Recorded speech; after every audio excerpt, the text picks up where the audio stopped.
Welcome, everyone, to another edition of Stepping Up to the Plate. So glad you could join us. I'm your host, Michael Vega, and can you feel it? Spring is in the air. The temperatures are starting to climb. The snowpack is starting to melt, and it's playoff season here in Milton. With a shout out to the Milton High boys and girls hockey teams and the boys basketball team, all of whom are in the playoffs right now. And shout out to the boys hockey team and the boys basketball team. Boys hockey with a big win, 4-2 over Plymouth North over at Ulen Rink on Wednesday, or Tuesday night, I should say.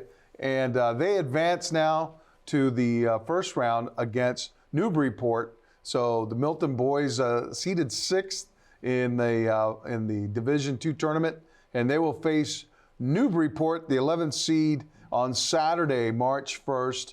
At Ulen Rink at 6 o'clock. So make sure you get out there. I'm going to try to get out there myself. And then, of course, the boys basketball team, congratulations to Coach Bill Donovan and his squad.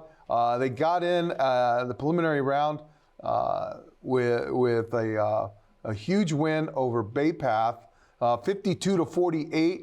And they advance to Friday night's first round matchup against 5th seeded Whitman-Hanson at Whitman-Hanson on Friday night at 6:30. So see if you can get out there, make it a 2 for special, Al. And tonight, as we speak, by the time this airs, it'll probably be, the outcome will have been decided. But Milton will play the girls hockey team. They're ranked 12th in the Globe Top 20 poll and 6th seed in the Division II girls tournament. They will host Dedham, the number 27 seed, Wednesday night at 7. And then they will advance to face the winner of Plymouth South and Dennis Yarmouth Regional in the next round. Time and date TBA, but it'll be likely another home game. Excuse me. It'll be another home game for the girls hockey team because they'll be the top remaining seed if they win. So congratulations to them. We look forward to trying to get out to the girls hockey team. Al, I'll be around if you want to go. But interesting last night watching both the Bruins and the Celtics take on the Toronto teams, with the Bruins hosting the Leafs at TD Garden, and of course the Celtics out in Toronto to face the Raptors. And Al, I was in a conundrum because I was toggling between the two. I saw that the Celtics were without a number of players. They didn't have Drew Holiday, who was given rest. Kristaps Porzingis was a late scratch, illness. They're giving Al Horford a day of rest, as it is because they're playing a back-to-back. And then, of course, you had, Jaylen Brown come up a little bit hurt at the end of the game. So the Celtics were short-handed last night, and yet they managed to cobble together a win. And the Bruins, arguably coming in off the Four Nations break, taking a tough loss at home, in overtime against the Ducks, then seeming to kind of shake the cobwebs that emerge from that hangover. Big 3-0 lead against the Leafs. And Al, I'm toggling, and I go back. I'm watching the Celtics, and I turn it back to the Bruins, and lo and behold, man, they're tied 3-3. And I knew, I said, first person I thought of was you, Al. I'm like, oh man, I hope Al's not watching this. Well, just think about this, and you can take a look at the two teams. The Celtics are trailing by 20, 15, 20, whatever, going into the third period. What do you think? They're going to come back. Yeah. The Bruins up 3-0. What are you thinking? They're going to find a way to lose. They better go up and get another goal because if Toronto scores a goal, they're going to lose or they're going to get tied. Yeah.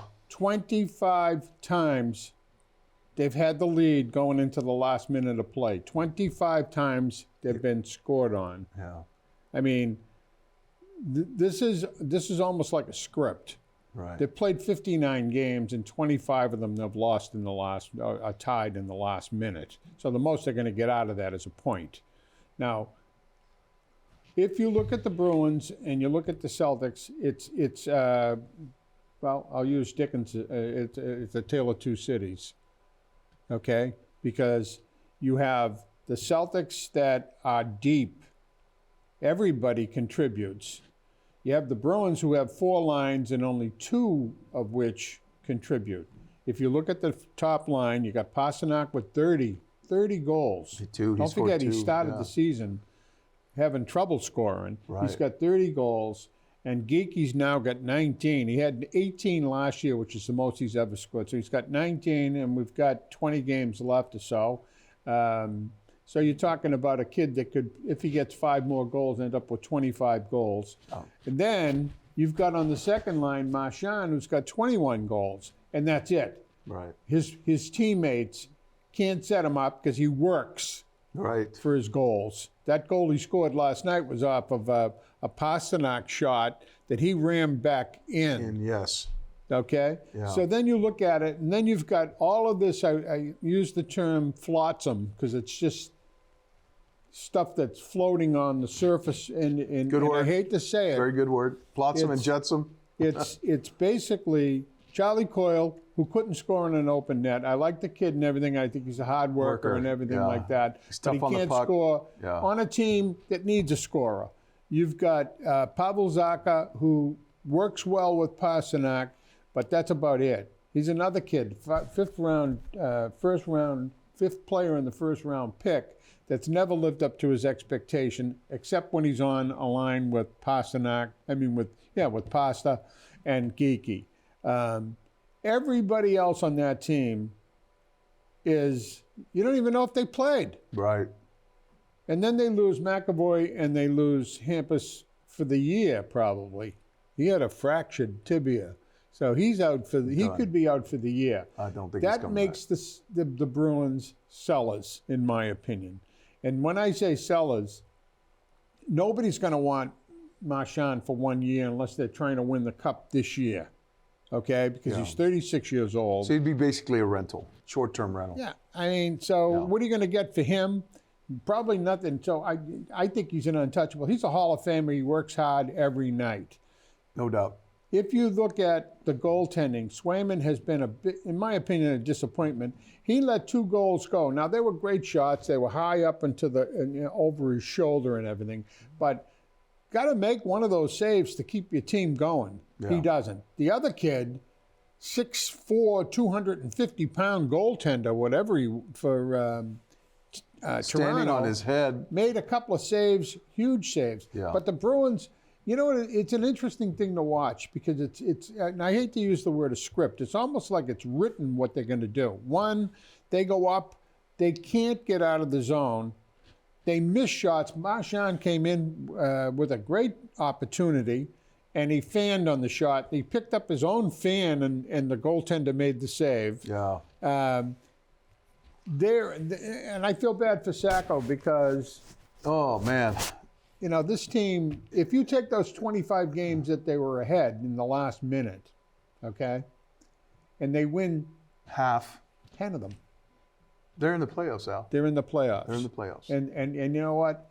I hate to say it, but I hope that that's not what Sweeney and et al. Are thinking, because this is not a good team. Right. You can't continually play. They started the season poorly. They got rid of Monty. They got Sacco. He came in and he did a better job at tightening up the defense, and then all of a sudden they started to sway. They go into the Four Nations losing, come out of the Four Nations losing. Well, I call the one-pointers when you have to get 2 points a loss. A loss. Al, last night was a loss, no doubt. Yeah. I mean, they took an L. I'm as big a fan as that, but this is the worst continuous bad performance I've ever seen. Now, I thought the first period was the best period I've seen them play all year. It was. And it gave you some hope. Well, they're checking. Yeah. They were checking all over the ice. They're making crisp passes. And when they were up 3-0, they played as good as you. And then they panic. That's what happens at the end of the game. You can see it. And Zadorov. They can't make a change. They struggle to get the puck out of the net. And then when they have an empty net on the other side with a chance to win it, right? And you're protecting a 1-goal lead. Well. And it's like, all you have to do is clear it and send it over there. Well, it's like Brickley said last night. This team ices the puck more than they should. Yeah. Now, last night there was a play where Swayman couldn't get it into his glove in time to drop it, and they ended up with a face-off off to his right. Had he dropped it, there were two guys there for the Bruins. They could get it out of the zone. To go to a face-off without Lindholm, that's all he's done all year. Facing off, yeah. They're going to lose the face-off. They're in the zone. So, I don't know. Sweeney was in between, before the game the other night talking, and I don't think he's taken, well, I don't know whether he's going to say on TV and what he's saying behind closed doors. Right. Is two different things, but they're just not a good team. I could have said that they were a decent team. Now I'm saying that they're a bumbling, losing team that shouldn't be in the playoffs. They shouldn't. If they make the playoffs. And I'll tell you, Al, that was a total gut punch, an absolute gut punch, and that I think to me was the nail in the coffin of their playoff hopes. Well, I mean, obviously. Unfortunately, they're only 2 points away. So here's the problem: they got a number of teams that are jockeying for position. If it was only 1 or 2 teams, and the Bruins go on a 4 or 5 game point streak, I'm not going to say winning streak because they don't know how to do that, but point streak, they can go here. Yeah. But now you've got this team, this team, this team, this team. They got Philadelphia, they got Montreal just behind them, games in hand, incidentally. Yeah. 1 or 2, but because everybody's catching up. And then they've got teams ahead of them. Ottawa's ahead of them. They're not all going to fail. No. And the Bruins aren't going to be the team to go on a 5 or 6 or 7 game winning streak. But that team right now is the Celtics, Al. And, that's what gives me some joy this spring is that, all right, at least I know this team is built to make a run. Right now, they have everyone making moves to try to chase them. At the trade deadline, there were wild swings taken by the Mavericks. There was a big swing taken by the Milwaukee Bucks. I think Cleveland improved itself as well with some of their ads. And now you're looking at the Celtics. Basically, they stayed the course. But Al, they've gotten better. They've tightened it up. They've shown everybody, and they've won in big games. 3 weeks the poor ago, Knicks do not want any part of this team. 3 weeks ago, everybody wanted to kill White. He had 22 last night. I mean, don't forget, they had 4 guys not playing last night. Right. So, and you know what? That's the thing. The beauty of this team is that, like you mentioned, they don't need it. Yeah, this is a team, as you said, is like a hockey team with 3 scoring lines. Right. And I thought that was very prescient of you to make that If you got 4 lines in hockey and only 2 of them are producing, you're in trouble. With the Celtics, if you only had Tatum 8. and Brown, you're in trouble. Right. And this is something that Red Auerbach stressed, and this team is a classic example of it. Team. Yeah. I mean, Porzingis doesn't play. Cornette can come in. Hauser can come in. I mean, they got pieces. Neemias Queta came in and played. Yeah. And played significant minutes. Hauser comes in and plays. Not to give Missoula credit. Pritchard comes in and plays. Because this kid has done a great job, taking over for a guy who was well liked, incidentally. Yeah. He's doing a pretty decent job where he is now. Yeah, in Houston. So he deserves credit because he always talks about, well, this kid showed up tonight, but so did this kid, so did that. It's a team. Yeah. The Bruins are not a team. The Bruins are really Pasternak, Geeky, Marchand. But you know what's interesting about Joe Mazzulla is that he embraces the chaos. He embraces the adversity. He likes to see it when his team is ahead, then falls back down. because he wants to see how they get back up. But you got to remember one thing: his diversity is temporary. The Bruins have been consistent, Systemic, that's from start to finish, going losing a coach and bringing in somebody that's been there for a long time, who's coached before. He's trying to talk a good game, because when you hear him talk, he'll go, in reality, they're scrambling. Yeah. They got the Islanders on Saturday. It's the first time all in years that I've said I don't really care if I have to do something Saturday and I miss the game. Right. So what am I missing? And that's you just mentioned something that's very real thing that puts this organization in peril. You don't want to become irrelevant in this town. No, never have been. They never have been, and I don't think ever will. But you know what? How many times can they continue to play like this without shedding their fans? Well, this is what without running the risk of having their fans not just boo them, but to stay away. But they don't even boo them. This is the thing that really amazes me about this team right now. Yeah. I mean, when they were up 3-1, 3-2, 3-3, that place should have been dead silent. And then when they scored the fourth goal, because they were up Bruins, they're up 4-3. When they scored that, I would have went, you know what? I'll see you later, because they're not going to win in overtime. I knew they weren't going to win in overtime. Yeah. I mean, when you have Mana and Matthews, I mean, geez, Mana made Swayman look silly on that goal. Oh, did he? I knew first of all, he just comes in and slides. Swayman knew it. He just skated right off. Did he ever? Goal. Yeah. And the Bruins, when they get on, you know what they do? They swing around, and then they shoot it on net, and the guy makes the save, holds on to it, and they lose the face-off. You got to keep the puck in 3-on-3. That's the whole game. Yeah. But anyways. So here we are, and the Celtics on the road will be playing against, I think, the Timberwolves, and then, of course, they'll be coming home to face I think they're going to play Cleveland tonight, right? And then they're going to play the Denver Nuggets on Sunday, and have another big showcase game at home at TD Garden. So that'll be interesting to watch. And meanwhile, Al, down in Fort Myers, the Red Sox continue to build. They continue to, try and work on the things that, but a little bit of a drama still. And now you have, I think, Rafael Devers kind of walking it back a little bit, saying, hey, look, I want to play third, but just not with the drama involved, Well, I mean, he wants no drama. Bregman comes in the game, hits a home run, gets 2 more hits, he's 3 for 3.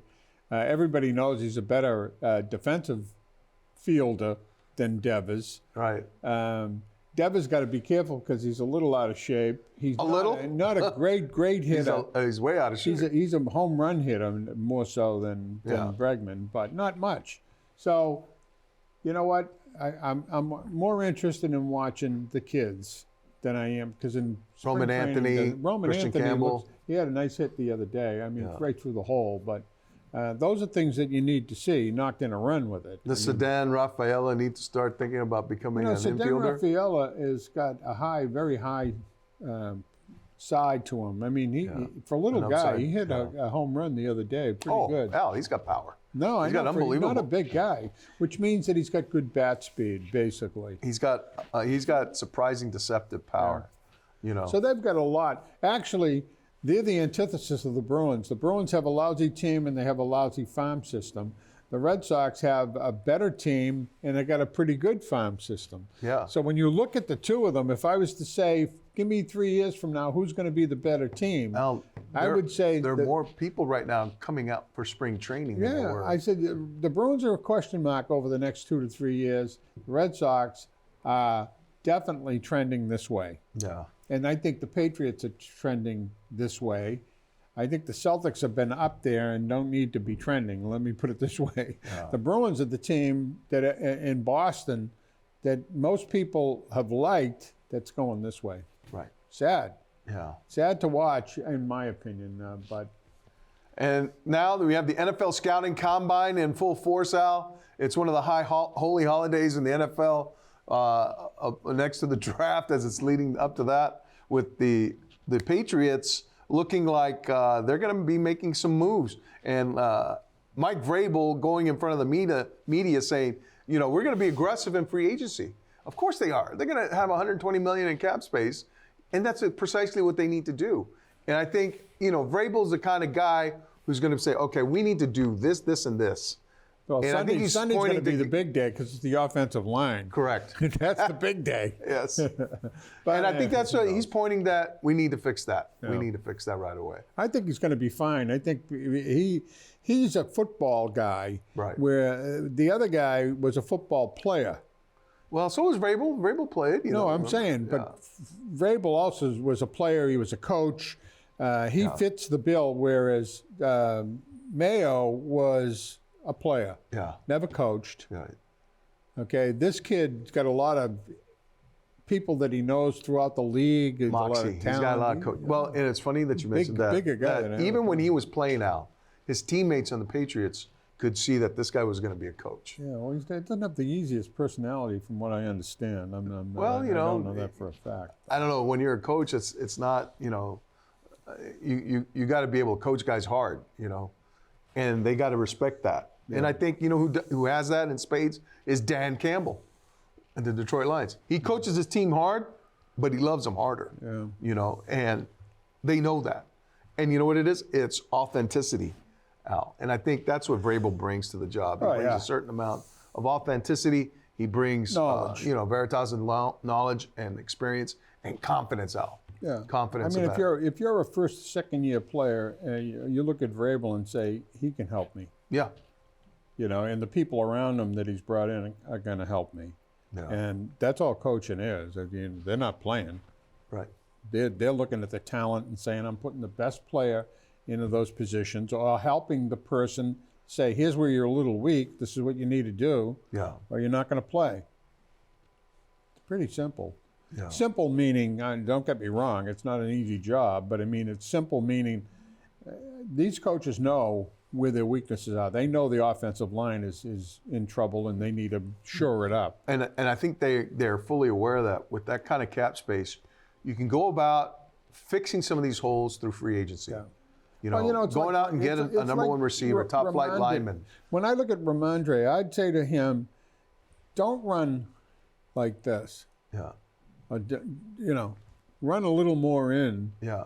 Because years ago, that's the way most of the runners, because they were protecting the ball. When you're out there like this, these guys, they slap it down. They're not just slapping, they're punching at it. Well, they're doing what they have to do to get the ball out. And the problem with him is it's easy to get him out, either where he places it. Correct. He runs it out here. Or if he's out here, that's a target. Top, bottom, come from behind. You can't have a target. No. You know, it's like old boxers in a way that were always defensive and down like this. Well, what do they keep down? Their chin. Yeah. You keep your chin down, you know, but it'll be interesting to see how that works out. But I think we're running out of time here, and I just want to make sure that we take the opportunity to thank everyone here. Thank my main man, Al Prizzuti, for his insight and intellect. And we want to thank you, and we want to invite you to get out there, support the Milton High boys hockey, girls hockey, and the basketball team, the boys basketball team, as they endeavor to succeed here in this MIA state tournaments. All righty, everybody. Look forward to seeing you next time here on Stepping Up to the Plate.